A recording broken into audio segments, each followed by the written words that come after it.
Okay, the Ramp of Unapology. What is this?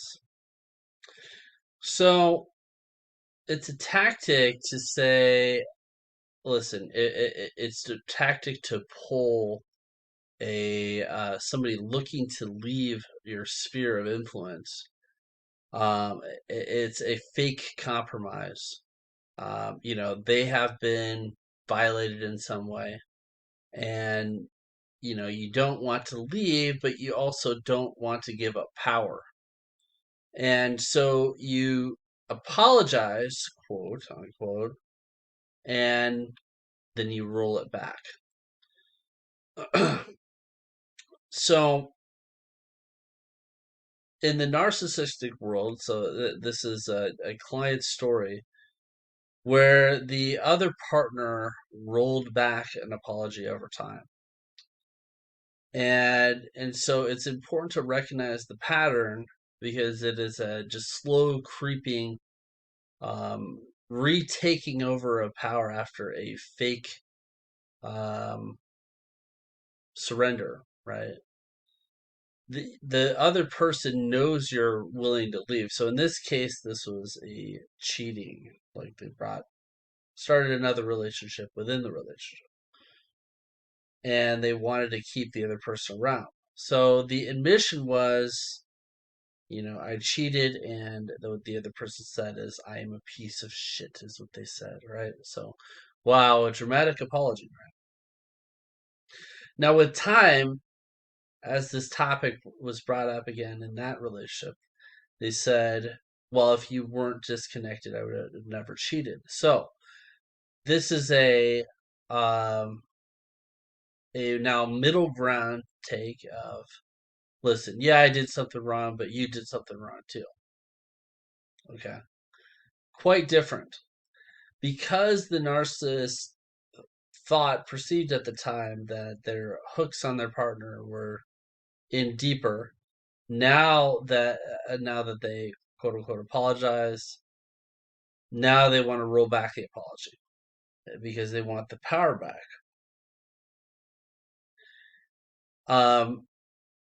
And so now it was a kind of blame. So and they could have been disconnected now, hypothetically, right? Only those two people know what was going on in that relationship as far as intimacy.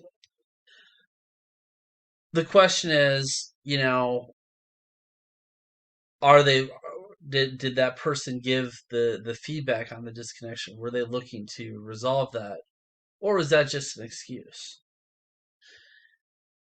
Now, what was bold about it, and as time progressed, this rollback of the apology was near complete, right? So it felt good. I would do it again. This is what the narcissist actually said to the empath.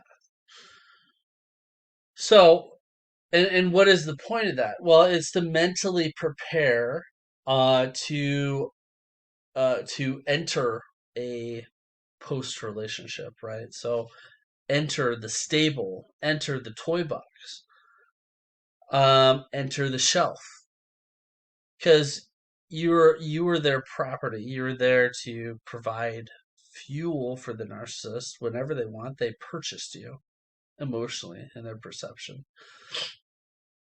And so, but you're still being prepped for the end of the intimate partner primary source, the main relationship, as the main fuel supply, although they may just see it as your main relationship, main love interest. But they want you there to be a backup fuel supply, a future fuel supply when their current fuel supply gets stale.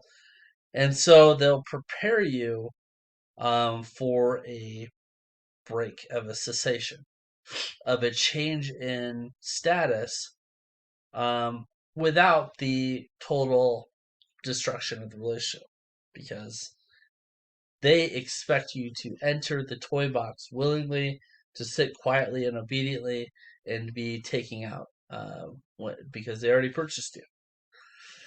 So that is the rolling back of an apology in the process. In warfare, This is called uh, negotiate to advance, right? You throw up a surrender. You say, "Hey, let's enter peace talks." As the talks are coming unfolding, you're advancing your army. You're making progress. That's really the world they live in. It is a hyper aggressive, so their war tactics evolve with time, but their emotional dynamics are arrested development. They're still in a child mode as far as disposition, but they're in adult bodies with adult tactical approaches. So something to keep in mind of. I know it's completely foreign for empaths to look at that because from the empath perspective, an apology is an apology, right? You apologize because you did something wrong because you're trying to fix it. You're trying to address it. You don't criticize your partner if it doesn't have an intention, right? You criticize because it's a genuine perception that either you need correction or they need to work on, but it's not criticism for the sake of instability, right? It's just criticism or critical thinking in order to form a deeper, more connected bond.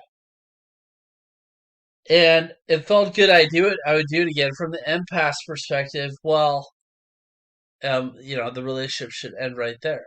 But from a narcissist fuel matrix perspective, a former intimate partner is not valueless, right?